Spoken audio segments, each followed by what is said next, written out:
banyak. Di Jawa Tengah ada pos-posnya dan itu kami kewalahan. Dan apalagi mereka yang punya masa itu ketika kita kami ingatkan nanti masanya bisa marah dan lain sebagainya. Ya kita ada tindakan. Ustadz Najib itu tindakannya luar biasa. Kok jangankan yang halu, yang kita kan namanya habaib manusia, Gus. Manusia ini ya tidak kayak malaikat, bisa berbuat dosa, bisa berbuat maksiat. Jadi preman juga bisa. Ya itu diingatkan, kadang juga kita sama habaib itu sampai konfrontasi gitu loh. Beb, justru kita itu kewalahannya bukan ngadepin habaib. Muke bin yang plongo-plongo tuh yang bikin ngejengkelin kita itu. Repot ya, Pak. Repot. Dan ini teman apa ya?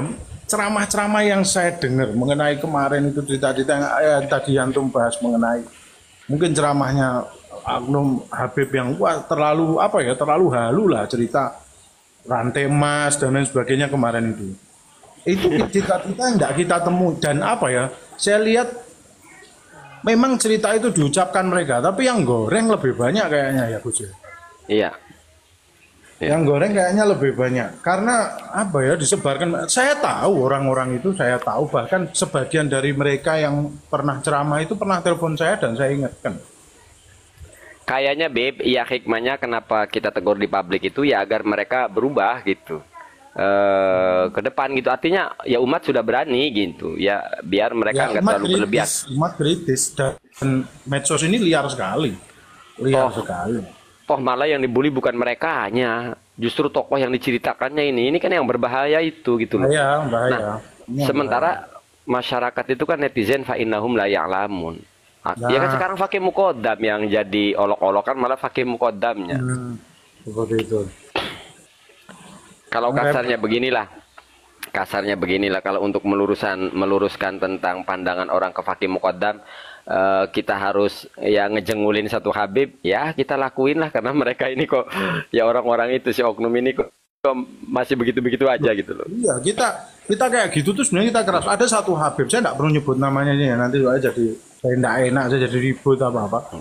Ada satu Habib yang ngomong bahwa Habib kan ini kan lagi digoreng nih, bahwa ada pendapat bahwa Habib yang bermaksiat, Habib yang tidak sholat bahkan tetap masuk surga, itu pernah disampaikan ke satu Ustadz besar, Habaib. Saya juga tidak mau nyebut namanya di telepon. Ustadz, ada yang bilang bahwa Habib kalau tidak sholat tetap masuk surga. Sing kondok kon syahadat meneh ye. Habibnya tuh jawab gitu. Saya kalau sebut nama Habibnya yang jawab ini, antum kenal dan antum pasti bahagia. Tapi tidak perlu saya sebut di sini karena komen-komen ini liar juga. Gitu. Komen liar dan mungkin Habib yang lihat sana nanti apa ya, tidak enak saya juga. Tapi sebenarnya Bib, tapi ini persoalannya tentang trust ya, tentang trust. Jadi ini bukan karena biar bagaimanapun kita sendiri ya, karena itu tadi tidak mampu menyebutkan nama saja. Saya itu begini Bib, kalau melihat perilaku oknum habaib yang ngawur di belakang layar, ya saya tak akan angkat itu di medsos gitu loh. Nah yang kita bahas ini yang berani itu sudah terlanjur up di medsos. Sebenarnya itu memang ada kan gitu loh. Akhirnya kita memilih diam. Nah kenapa kita menuntut habaib lagi yang negor di publik? Biar kita ini puas gitu. Biar kita yang nggak negur nanti kalau ada habaib. Ya contohnya tadi Habib Kribo. Habib Kribo kan dilabrak oleh Habib Ali Arido alias Bape Aldo. Nah kita kan makanya nggak ngebahas lagi. Wong sudah kok negur. Jadi kita itu puas. Nah gitu dong Habib. Habib yang negor gitu loh. Ketika kadang kita tidak negur itu di depan publik, sebenarnya alasannya mungkin entah antum menerima atau enggak, alasannya sebagai muruah juga sih. Iya tahu itu alasannya karena marwah itu tahu kita tahu. Terkadang kalau ditegur di publik, kadang gengsinya keluar itu semakin nyolot gitu loh. Kadang kita datang. Contoh kecil nih ya, murkanya saya ke Habib Bahar itu bukan karena beliau keceplosan. Saat beliau keceplosan kita belum bereaksi loh. Kenapa? Ini manusiawi dan saya tahu penyakitnya. Saya tahu. Iya, Habib Bahar tuh korban. Itu kita manusiawi. Loh, artinya saya ngelihat si Kori itu di Solo, saya ngelihat ada pada depan. Kalau saya mau provokasi di situ orang-orang bisa sebenarnya. Atau mau saya keprok sendiri langsung di situ bisa. Cuma saya jaga itu. Nah, dia di Solo, anak itu di depan saya dia tidak tahu saya tapi saya tahu. ini ngapain orang Enggak, ini? Beb. Waktu awal keceplosan tidak ada Durya Wali Songo itu kan kita masih memandang ya. Ini mungkin korban ini. Sekarang saya tahu yang pertama mengkuar-kuarkan itu namanya siapa, udah tahu lah, udah almarhum kan lah gitu. Udah. Ini korban Habib Bahar. Kita tidak bereaksi, justru kita bereaksi kepada Habib Bahar itu bukan ke keceplosannya. Tapi setelah dia didatangi keluarga dari Banten minta maaf dia itu di belakang layar. Dan kita nggak menuntut ya waktu itu minta maaf di publik. Justru ketika di publik dia nantang takkan minta maaf sampai mati pun. Lalu memprovokasi kalau tak terima datang Robito. Gitu loh. Kan ini memprovokasi keluarga Banten dengan Robito kan. Orang kalau sudah megang mic luar itu beda. Mic ini apa ya?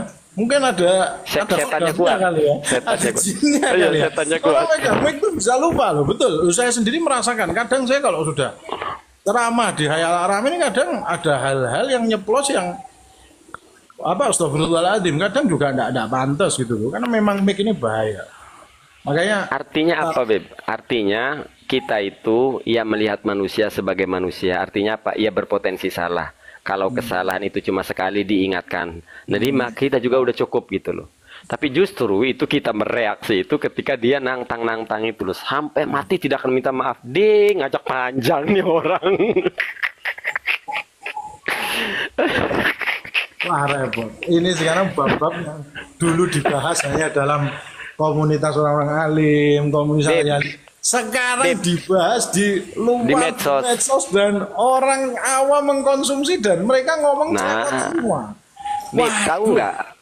Ini kita dapat di hal seperti itu kan sebenarnya dari tahun 2011 sudah dapat, tapi kan nggak pernah gaduh. Kenapa? Karena tidak ditantang di publik. Artinya kita itu memilih sikap ngalah. Ya sudahlah daripada fitnah jadinya daripada fitnah. Ini sekarang sudah terlanjur fitnah aja orang pada berani. Dulu kan itu dari tahun 2011 itu kita udah tahu. Gak ada Durya Wali Songo itu. Tapi ya kita diam lah, biarin aja sih mau nungsang wali. Yang kita sayangin umat, Beb. Umat kita itu mikirnya umat.